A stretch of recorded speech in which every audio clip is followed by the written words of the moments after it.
You cannot say that you do not have certain thoughts about people with certain bodies. You cannot say that you haven't believed or internalized the messages around Black bodies, disabled bodies, brown bodies, fat bodies, trans bodies. Like you can't, I'm just going to, people are not honest if they say that, oh, I've been able to work through that, or I don't see people differently. That's just not true. Right. So I think the first thing is to just admit that.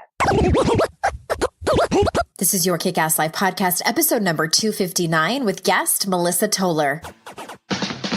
This is the Your Kick-Ass Life podcast with Andrea Owen, a no BS guide to self-help and badassery. Because ladies, let's face it, life's too short for it to not kick ass.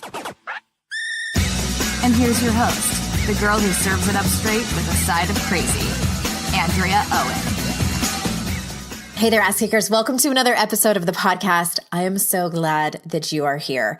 As always, it is December, y'all, the last stretch of the year.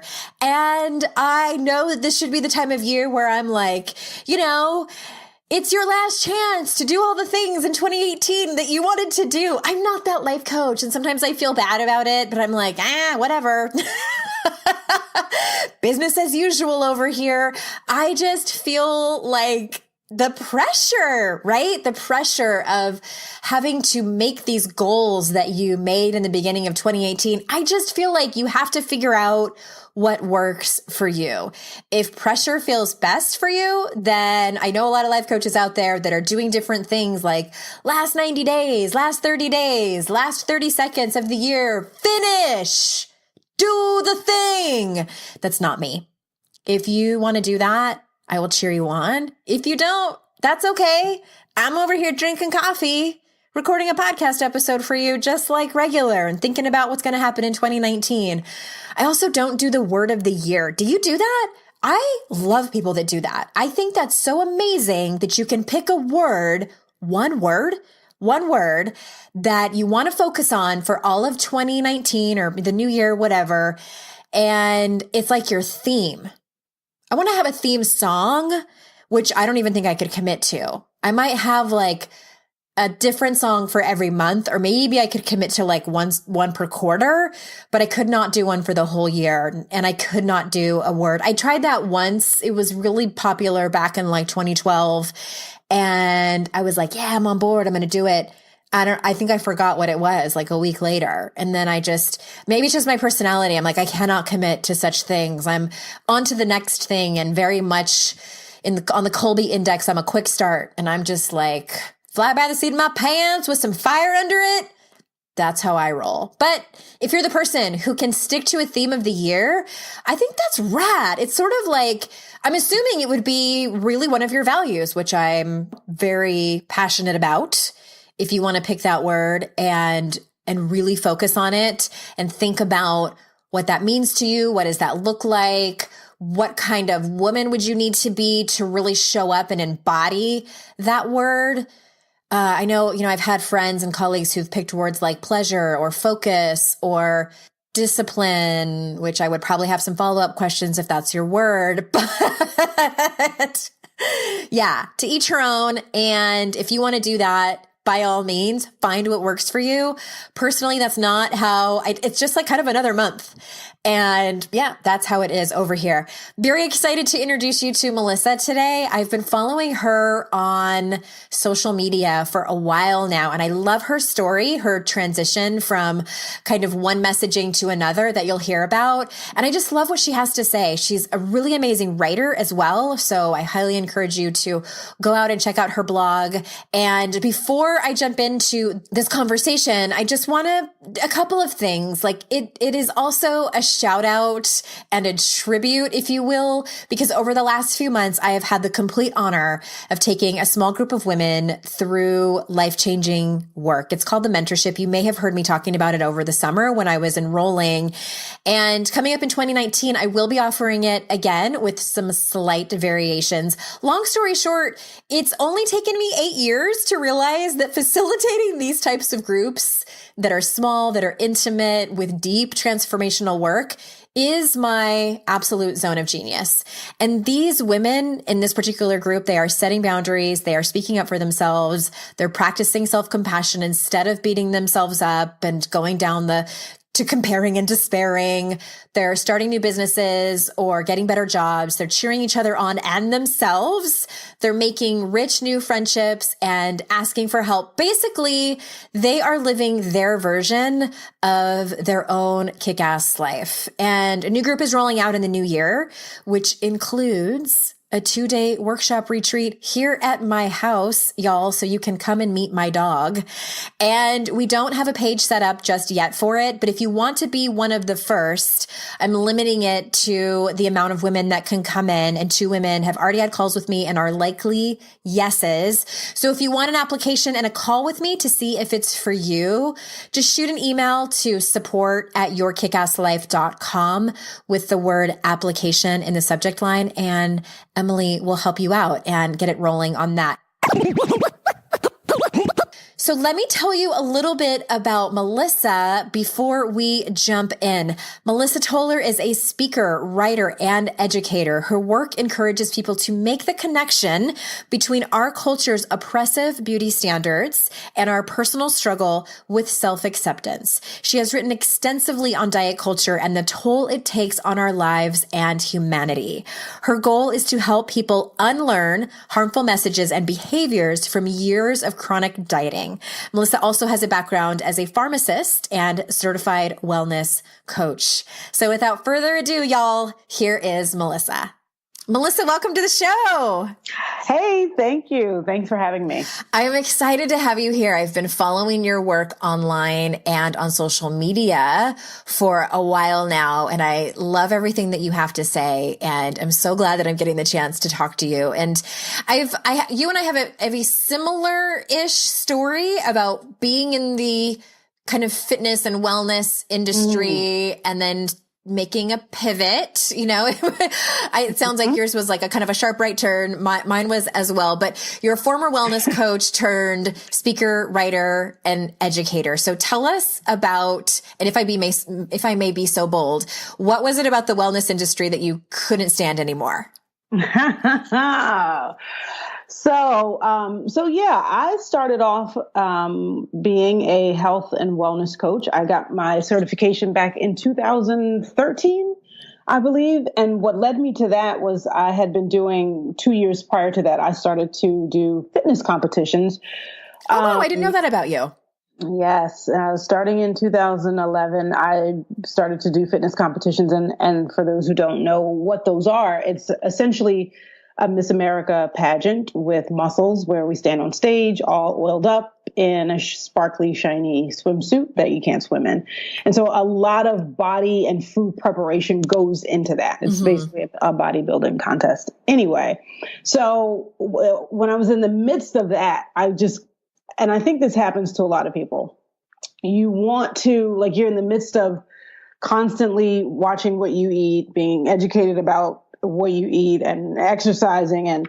And so I thought I wanted to become a personal trainer. And then I discovered this thing called health and wellness coaching and took a course, a 6-month course, and got certified in that. And, initially I loved it because it was a way of, I love coaching. I absolutely believe in the power of coaching. And I thought I was good at it. And I did it for maybe 2 or 3 years. And over time, I just became a little disillusioned with the health and wellness industry, right? The more I became educated about the world in general. I know that sounds really vague, but just the more educated I became. I think my audience knows what you're talking about. Right? Yeah. So please, yeah. Yes. So I just became more aware of the potential harm that I was doing with my messaging and even just my coaching. And so, and we'll probably get deeper into that. So I just was like, I don't know if I really want to do this. Am I really helping people, or am I perpetuating something that is harmful? And then when I really started to take a good look at the health and wellness industry, and I'm not even talking about diet industry. I'm talking about people who explicitly say what they're selling is not a diet, but they're concerned about people's health and wellness and they want to help people, blah, blah, blah. I'm talking about that group. It felt like a lot of people were being left out of the conversation about health and wellness. And the definition of health was very privileged and narrow. And I just was like, I can't be a part of this anymore. It just doesn't work for me. I don't know how to work with this. And so I stopped being a health and wellness coach and started to really focus on writing. Well, I love that story. It speaks to my soul. And as someone who was in the health and wellness industry, it's what I went to college for. And I feel, I don't know about you, but I still feel like I'm having this weird breakup, tumultuous relationship with the fitness industry, because I think you're talking about two different things when you're talking about your own personal health and wellness / fitness, and then the wellness industry as a whole. Don't you feel like it's absolutely different conversations? Absolutely. I do want to say, yes, I agree that the conversation about the fitness, wellness, health industry is different than our own individual fitness and health. And for me, that was for a while like a point of confusion and contention. Yeah. Right? I also really struggled with like, how do we have both? Yes. So it's like, is it wrong? Like, yeah, I totally know what you're saying. For me, that was a point of confusion, and I feel like I'm still kind of working through that. Yeah. You know, when I was taking that critical look at the health and wellness industry and the images and messages that were a part of that, were reinforcing the larger culture's standards around beauty and what it means to be beautiful and normal and human.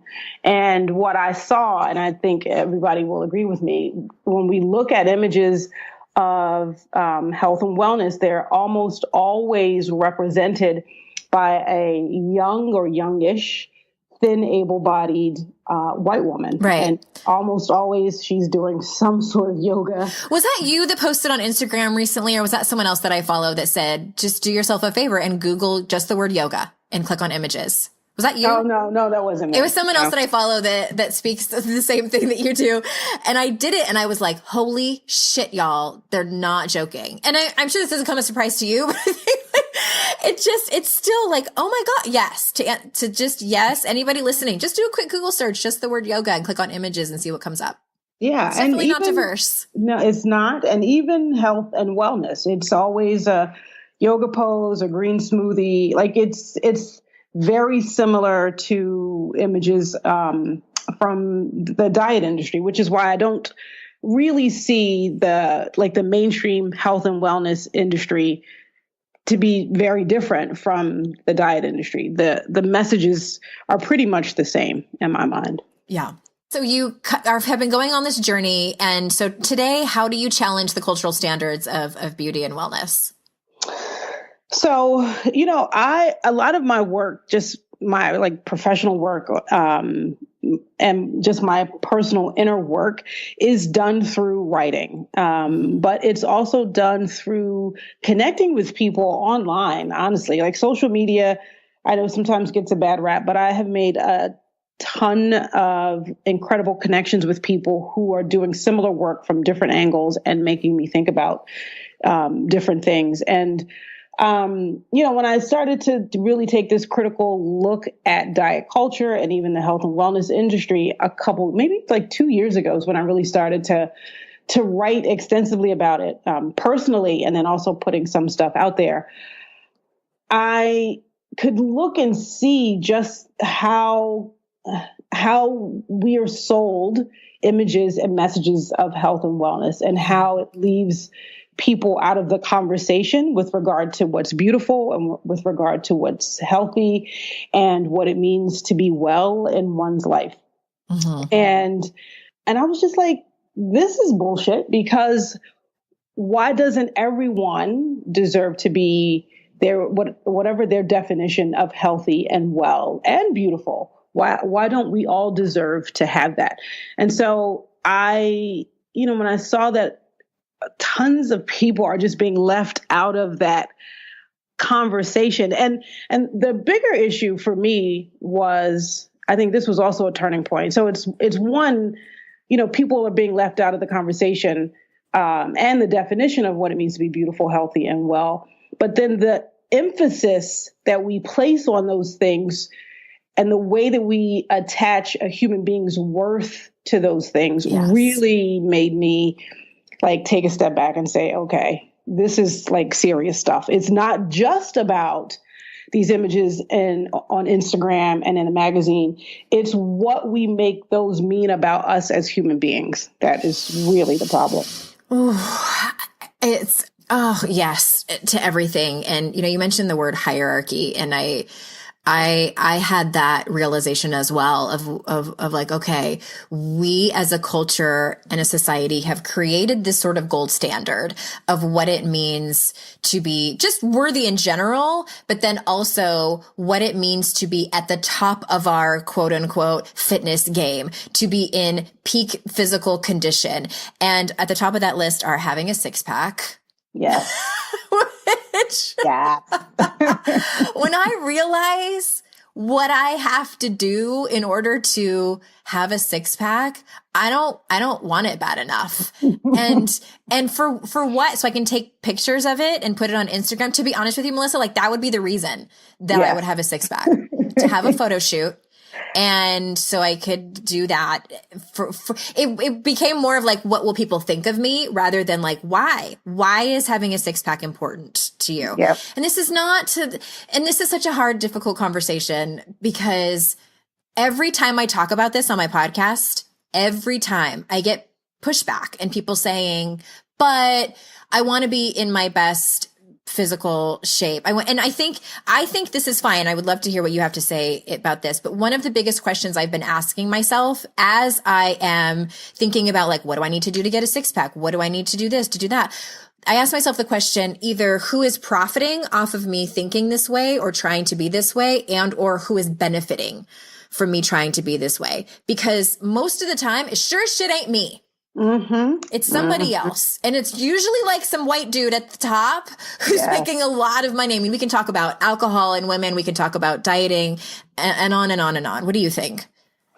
Yeah. You said that you get a lot of, when you have conversations like this, you get a lot of feedback that people are saying, well, I just want to be in my best shape. Or they don't feel like that they're at the weight that their body wants to be. They genuinely have gained weight for unhealthy reasons because of a sedentary lifestyle or whatever. And they genuinely want to lose the weight. That I can understand. And that's sort of like where I was circling back to the conversation of it's a personal endeavor that people have versus a conversation about diet culture at large. Yes. And we have to connect the two, right? Because diet culture is so pervasive, like when you start to really pay attention, you'll notice weight loss or smaller bodies or negative conversations around fat bodies are everywhere. They're on the news, they're in magazines, they're in everyday conversation. So we can't disconnect that larger cultural fact from our desire to lose weight. Like we just can't disconnect that. Yeah. So that's one thing. But I firmly believe that people can feel free to do whatever they want to do with their bodies. I absolutely believe in that. I'm not saying that you should not want to lose weight. My whole purpose is for me, but also for a lot of people to just like start to question some of these messages that we get about bodies and how it affects our relationship with ourselves, but also our relationship with our fellow human beings. Mm-hmm. Like it's a serious thing to me. So I get that people want to quote unquote want to be in the best shape of their lives. And almost always that matches up with the societal ideal of what that means. Yeah. And oftentimes people aren't given the space or even the permission to make that, like to define that for themselves, right? It has to match this thing that has been sold to us as the perfect way to be. Mm-hmm. Yes, you have a blog post. You're such an amazing writer. And I encourage everybody to go to melissatoler.com and read your blog and subscribe for your updates. And I love your writing because you get straight to the point. You don't mince words. I love that. I don't want to read a bunch of fluff, like where someone's just going for a word count. But there's this one particular post that you wrote that I love, and I'm going to put a link to it in the show notes. It's called The Not So Obvious Problem with Dieting. I'm going to just read an excerpt because I love it so much. You say diet culture uses the fear of fatness to reinforce a hierarchy of bodies. And for people who are constantly pushed out into the margins because of race, gender, ability, or sexuality, our cultural obsession with weight can complicate things. And can you speak more to that and give people kind of a gist? I know I didn't prepare you for this ahead of time. Okay. Sometimes people ask me about writing that I've done like 2 years ago, and I'm like, I don't remember what I wrote. Can you remind me? So if you need me to pause and like give you the link, I could do that. I know. Okay, you remember. So I do remember. And what I mean by that is the pressure to conform and assimilate to a certain body size adds on to the other ways that Black people, trans people, disabled people are told that their bodies are wrong and need to be fixed. Mm-hmm. So it's just another layer there that reinforces the standard of trying to achieve something that you are not, because you and your body are inherently wrong and need to be altered in some way. Yeah. To meet up to this standard. So it's just like a pylon to me. That's what it's felt like to me, where, and I wrote something similar, I think last year. I think the title of it was Looking for Myself in Someone Else's Body. And it was about the way that the health and wellness ads and industry at large reinforces the lens of whiteness that we see everything through, mm-hmm. right? So when I think back to all of the times that I have used images to inspire and motivate me to lose weight, those have been images of young, thin, able-bodied white women. And so I was trying to find myself in a body that is not mine and can never be mine.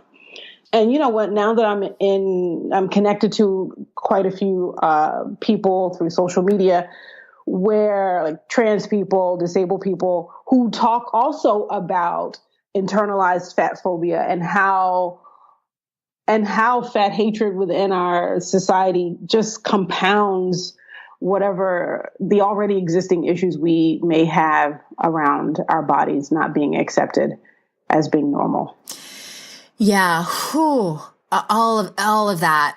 I was getting my degree in exercise physiology sort of like at the heated peak of the quote unquote obesity epidemic when it was a really big deal in the news and in the media and, passing laws to protect people. And I'm using air quotes.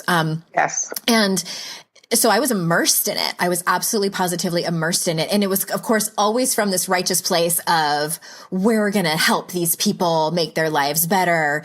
And I felt something uncomfortable a few years into my work in the fitness industry, but I couldn't put my finger on it.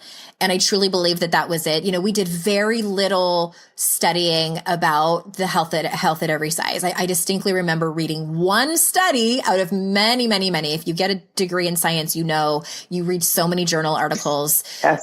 And one of them, we might have been more, but I only remember one specifically they did a study where they tested the fitness of people who were considered overweight and, out of the BMI standards. And sure enough, they were healthy. They were sometimes healthier than the people who were thinner. And I was like, what? This goes against everything I know to be true. But but again, that was one study out of many years of studying things that said, no, that thinness is the goal. Mm-hmm. And that to be thin was that was the gold standard for fitness and wellness. My next question is, in your opinion, for people who work in the health and wellness field, how do you think that they can shift their education and the topics that they speak on to just speak more about this, kind of pink elephant in the room?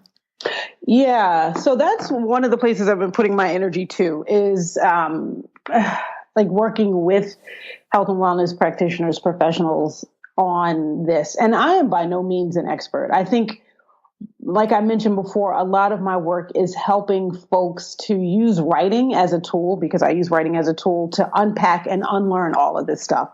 And so what I'd love to see more health and wellness professionals do is just first, like, take a step back and question if what you're doing is actually helping or potentially harming your clients. Are you prioritizing your expertise over their lived experience? Do you feel like you have to come in, swoop down and save them? Are you being more of a savior instead of a partner? So those are the ways that we tend to replicate these oppressive systems in our own business in the name of helping people. So I think the first thing is to just start questioning, like asking really tough questions of yourself and the practices in your business. Is your business inclusive? And do you know what that means? And how are you making changes in your business around that? Are you using Fatphobia to sell your products and services? Yeah. So those are just some things I think people can start to examine in themselves. Yeah. Well, in regards to Fatphobia, I feel like that might be, I think the majority of my listeners probably know what that is, and but some might be new to it. I encourage you to Google it. Just do a what is Fatphobia. There's probably some great YouTube tutorials on it. I'm sure that there's some advocates and activists out there who can explain it much better than I can. And it's personally something that I am unpacking. I posted about Tess Holliday on Instagram, and oh my gosh, the comments on that one really threw me for a loop, Melissa. I've talked about it before on the podcast, and it really opened my eyes. And one of my friends said, well, you can't expect to post something that controversial and get, some comments, some spirited comments. That's what I'll call them. But I did ask, there was a call to action in the post, and I asked people to drop links or resources in the comments of things that they are learning that are helping them unpack any of their internal biases, whether it's about, fatphobia or race or ableism, sexism, all of those things. And I had, out of, 70 comments, I had exactly one person do that.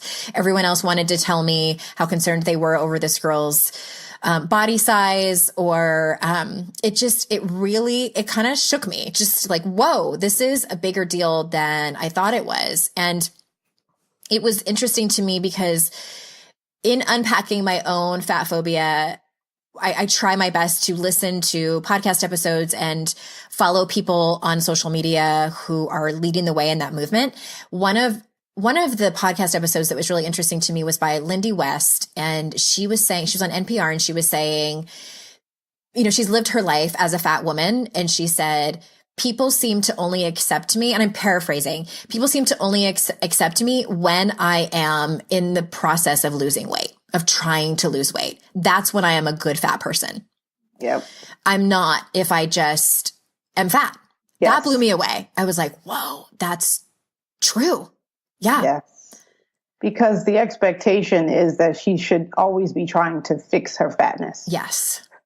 And I also want to say, with regard to your post about the response that you got to your post about Tess Holliday, and how you got 70 comments of people being quote unquote, or they were mad at her about, she made a mistake, something with screwing people out of shipping them something. People were mad about that. I was like, okay, can you stick to the topic? People are mad about a lot of stuff, but what I will tell people is, you have to be honest with yourself. You have to be honest that we have all lived in this culture where we have been taught to value bodies in a certain way, right? We cannot say, unless we have done, even if we have done decades of work, you cannot say that you do not have certain thoughts about people with certain bodies. You cannot say that you haven't believed or internalized the messages around Black bodies, disabled bodies, brown bodies, fat bodies, trans bodies. Like you can't. I'm just going to, people are not honest if they say that, oh, I've been able to work through that, or I don't see people differently. That's just not true. Right. So I think the first thing is to just admit that, right? And take a look at how you are contributing to the harm done or perpetuating those harmful messages and images in your personal life and also in your business, especially if you are in the business of helping people feel better about themselves or get quote unquote, quote, healthy. To me, that's a really important part, to acknowledge that we all have internalized a certain way of thinking about bodies. Yes, we have. And, I've been on this journey for 5 minutes. So I definitely am not the expert. And I so value conversations like these and following people like you on social media that are also doing their own work and helping lead the way. And there's some really great books. I will pop some links into the show notes. And this is not at all to talk about oh, what a great white person I am. I know that there's a lot of people that listen to this podcast, and I have said it before and I will say it again. I can't sit here and talk to you all about personal development and, curing your managing your negative self-talk and feeling like you're enough when we're not also talking about the systems of oppression that are keeping us all down.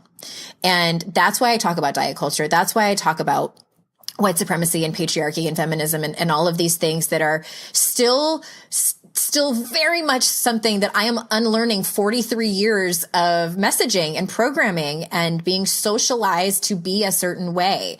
And I appreciate being called in moments. And Melissa, if I've said anything here that's dumb, please do so. It's just, we are living in a world right now that I believe, for the most part, I hope, where people are done not having the conversation. And it is up to people like me to do that. So kind of side note for everyone who might be newer to the podcast. And so, when we're talking about the ways that we are perpetuating harm in our personal lives and in our business, I think it's just important to recognize that it's something that we were probably always going to do. Like, this work of unpacking and unlearning is honestly, it's lifelong work, right? Mm-hmm. And so, I realized this when I saw this quote from Sonia Renee Taylor, who has been doing this work for a long time. She's the first person I heard use the term body terrorism. And she's also the author of the book, The Body is Not an Apology.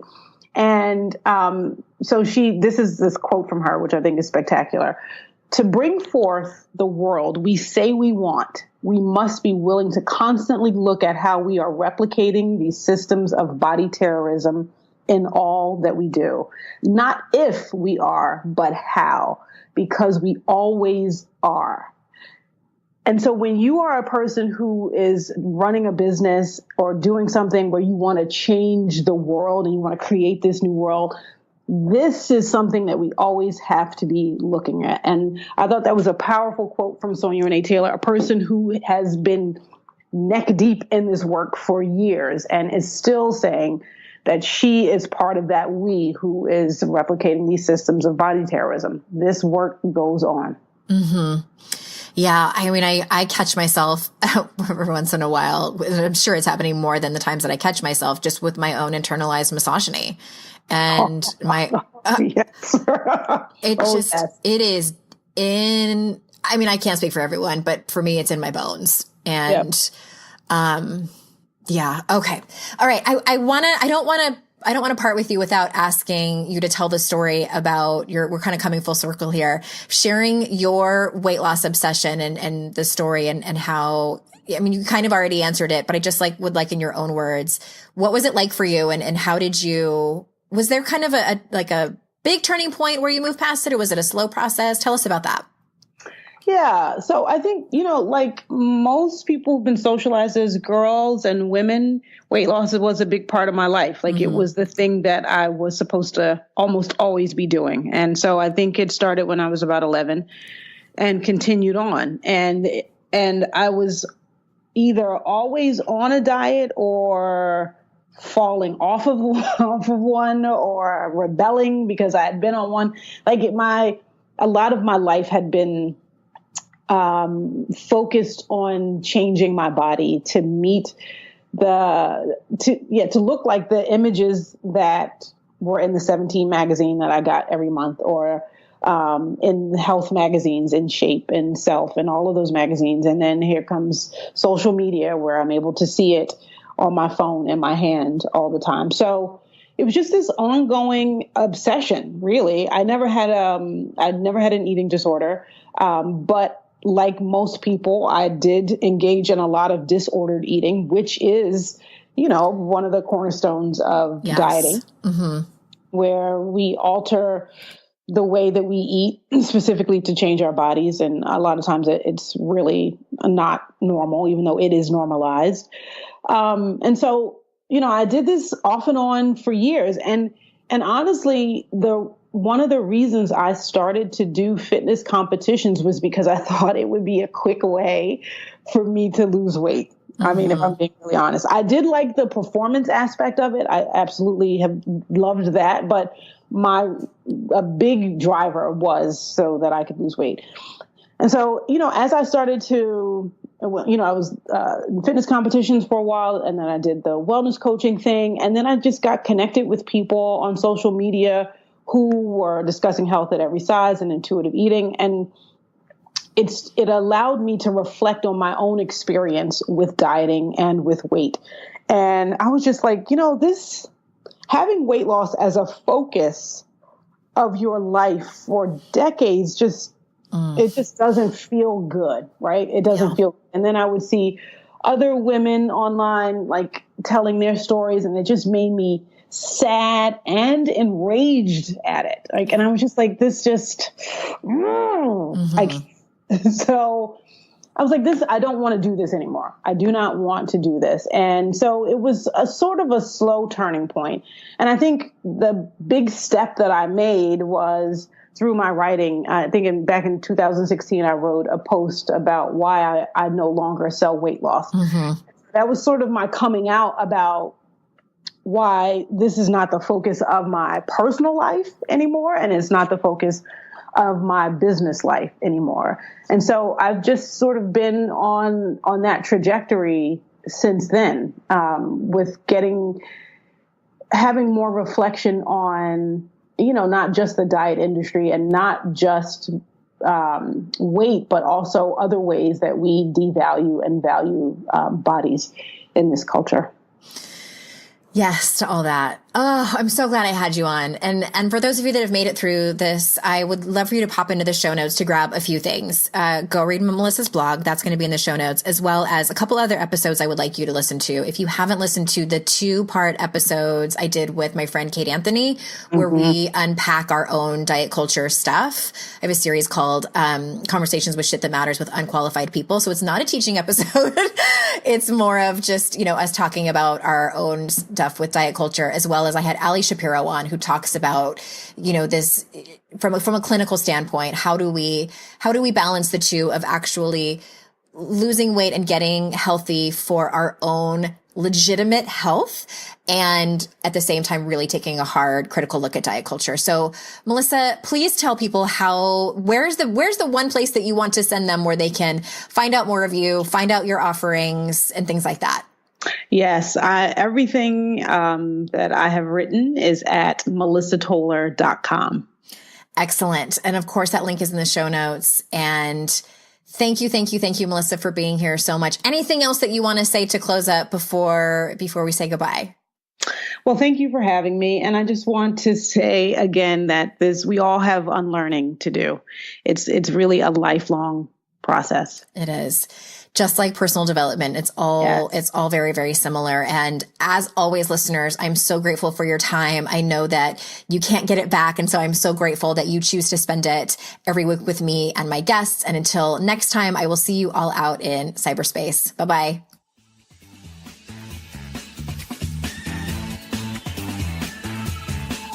Hey there, ass kickers. If you are still with me, that tells me you are a loyal listener of the show. Thank you so very much for that. Second, there are two ways that you can support the show if you're feeling so inclined.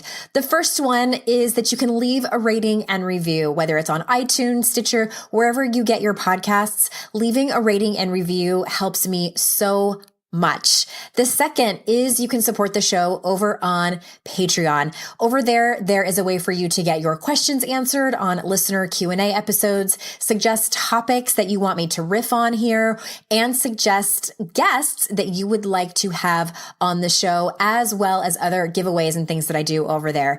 Head on over to patreon.com/YKAL to check it out.